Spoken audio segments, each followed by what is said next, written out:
कावश साहब तशरीफ़ ला चुके हैं। मैं उनसे दरख्वास्त करता हूं कि वो स्टेज पे तशरीफ़ लाएं। आपकी बहुत सी तालियों में सलीम कावश साहब।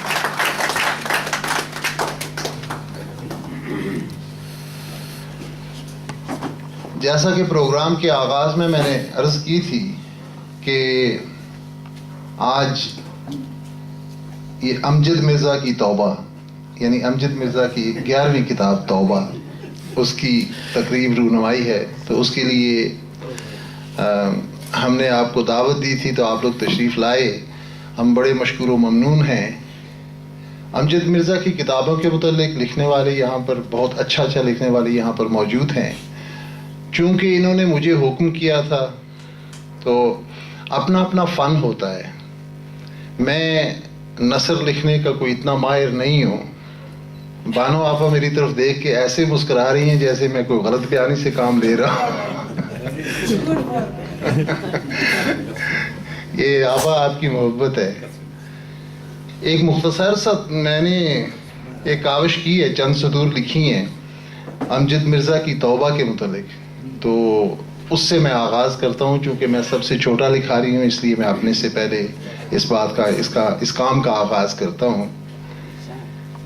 अमजद मिर्ज़ा अपनी किताब तौबा का इंतसाब सआदत हसन मंटो के नाम करते हुए लिखते हैं कि मंटो वो थे जिनकी ज़िंदगी में उन पर मुकदमे चलाए गए और मरने के बाद उन्हें अवार्ड दिए गए। अमजद भाई, अर्ज़ है कि आपकी ज़िंदगी में ही ये दोनों काम हो चुके।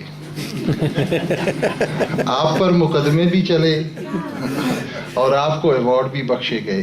दोनों का शुक्रिया। अब कोई तीसरी ख्वाहिश है तो बताएं। अमजद मिर्ज़ा के कलम की खूबी है, लड्डू सोडे पूछ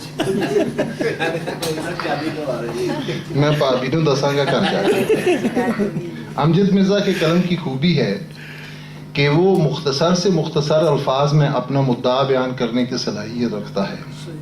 इनके अफसाने पढ़ते हुए एहसास होता है कि हर कहानी और इसके किरदार हमारे अड़ोस पड़ोस में बसते हुए लोगों के मामलात की गमाजी करते हैं। चंद अफसानों के पढ़ते हुए ये भी ख्वाहिश हुई कि इसके मरकज़ी किरदार का नाम तब्दील करके फ़लाँ का नाम लिख दूँ तो सब कुछ असल हो जाएगा, मगर ऐसा ना किया और ना करना था। यही फ़र्क है अमजद की कलमकारी में और अपनी बेकारी में। अमजद इस फ़न की औज पर रहता है और बंदा इसकी खोज में रहता है।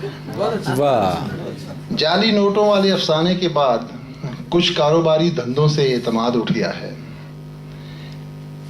अमजद भाई, एक कहानी में जब मैंने जीरा का नाम पढ़ा तो मैं ये सोचने पर मजबूर हो गया कि मेरे तमाम जानने वाले कहानीकार अपनी कहानियों के किरदारों में कहीं ना कहीं ज़रूर जीरा का नाम इस्तेमाल करते हैं। और फिर सितम ये कि अपनी उसी किताब या उसी कहानी पर लिखने के लिए मुझे दावत देते हैं। कहीं ऐसा तो नहीं कि इन्हें मेरी दुखती रग का इल्म हो गया है, क्योंकि घर का बेदी रंका डाए।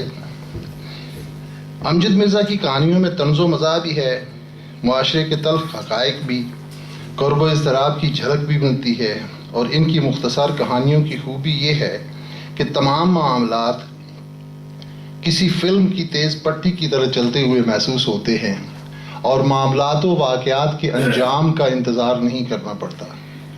ख़ासकर मेरी तरह के वो लोग जो हमेशा वक्त के साथ दौड़ लगाए रहते हैं, अमजद के मशहूर हैं कि इन्हें कहानियों का लुत्फ़ उठाने के लिए ज़्यादा वक्त दरकार नहीं होता।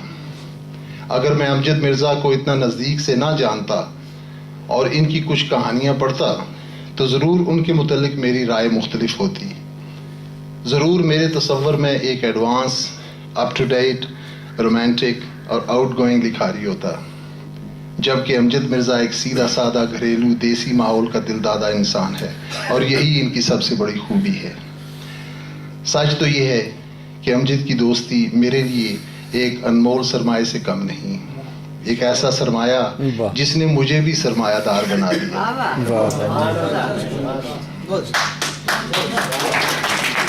لیکن اصل سرمایہ دار تو امجد ہے، جس کے پاس کرداروں، کہانیوں، الفاظ، اشعار، خیالات اور تصورات کا سرمایہ ہے۔